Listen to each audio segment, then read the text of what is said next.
Everyone, welcome to ఆహా మధురం.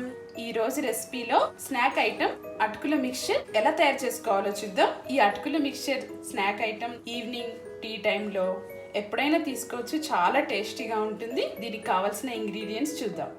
నేను 1/2 kg అటుకుల్ని తీసుకున్నాను. ఇవి పల్చని అటుకులు, పేపర్ అటుకులు. 1/2 కప్పు పల్లీలు, 1/2 కప్పు జీడిపప్పు, 1/2 కప్పు బాదాం, 1/2 కప్పు కిష్మిష్ ఎండు ద్రాక్ష తీసుకున్నాను.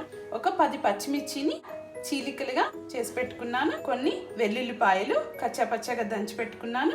1/2 కప్పు కరివేపాకు, 1/2 కప్పు పుట్నాల పప్పు, తగినంత ఉప్పు, 1/2 టీ స్పూన్ పసుపు, 4 టేబుల్ స్పూన్ల ఆయిల్. ఇప్పుడు తయారీ విధానం చూద్దాం. ఇలా అటుకుల్ని కొంచెం జల్లించుకోవాలి. ఇలా జల్లించుకొని మనం ఫ్రై చేసుకోవాలి కొంచెం. ఇప్పుడు స్టవ్ వెలిగించుకొని ఇలా ఒక పెద్ద గిన్నె పెట్టుకొని దాంట్లో ఈ అటుకుల్ని వేసుకొని వేయించుకోవాలి. మొత్తం ఒకేసారి కాకుండా కొంచెం కొంచెం వేసుకొని వేయించుకోవాలి. లో ఫ్లేమ్లోనే పెట్టుకొని వేయించుకోవాలి. ఇది క్రిస్పీగా వచ్చే వరకు వేయించుకుంటే సరిపోతుంది. ఒక 5 minutes టైం పడుతుంది.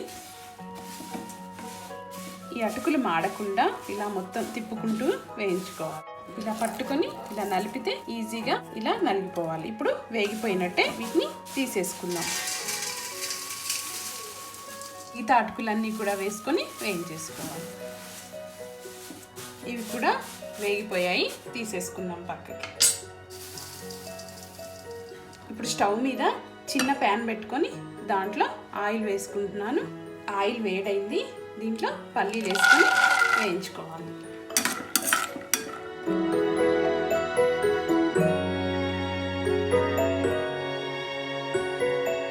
ఇలా పల్లీలని దోరగా వేయించుకోవాలి. ఇప్పుడు ఈ పల్లీలను తీసి అటుకుల్లో వేసేద్దాం. వేగిపోయాయి. ఇప్పుడు అదే ప్యాన్లో జీడిపప్పు, బాదం వేసుకొని వేయించుకోవాలి.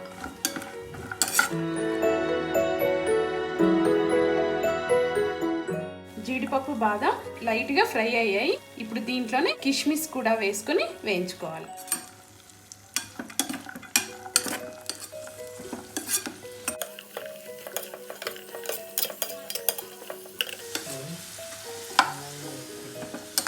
వేగిపోయాయి. ఇప్పుడు ఇవి కూడా అటుకుల్లో వేసేసుకుందాం. ఇప్పుడు అదే ప్యాన్లో ఈ పచ్చిమిర్చి చీలికల్ని కూడా వేసుకొని వేయించుకుందాం. పచ్చిమిర్చి లైట్గా ఫ్రై అయ్యాయి. ఇప్పుడు దీంట్లో దంచి పెట్టుకున్న వెల్లుల్లిపాయలు కూడా వేసుకొని ఫ్రై చేసుకోవాలి. ఇప్పుడు దానిలోనే పసుపు కూడా వేస్తున్నాను. అలాగే కరివేపాకు కూడా వేసుకుంటున్నాను. అన్నీ మంచిగా ఫ్రై అవ్వాలి.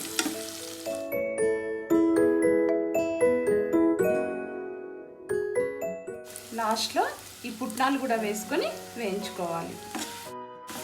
కరివేపాకు, పచ్చిమిర్చి, పుట్నాల పప్పు, వెల్లుల్లి అన్నీ బాగా వేగిపోయాయి. అటుకుల మిశ్రమంలోకి వీటిని తీసేసుకోవాలి.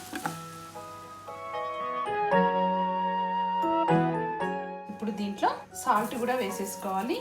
ఇది టేస్ట్కి తగ్గట్టు చూసుకొని వేసుకోవాలి. ఇప్పుడు మొత్తం మిక్స్ చేసుకోవాలి.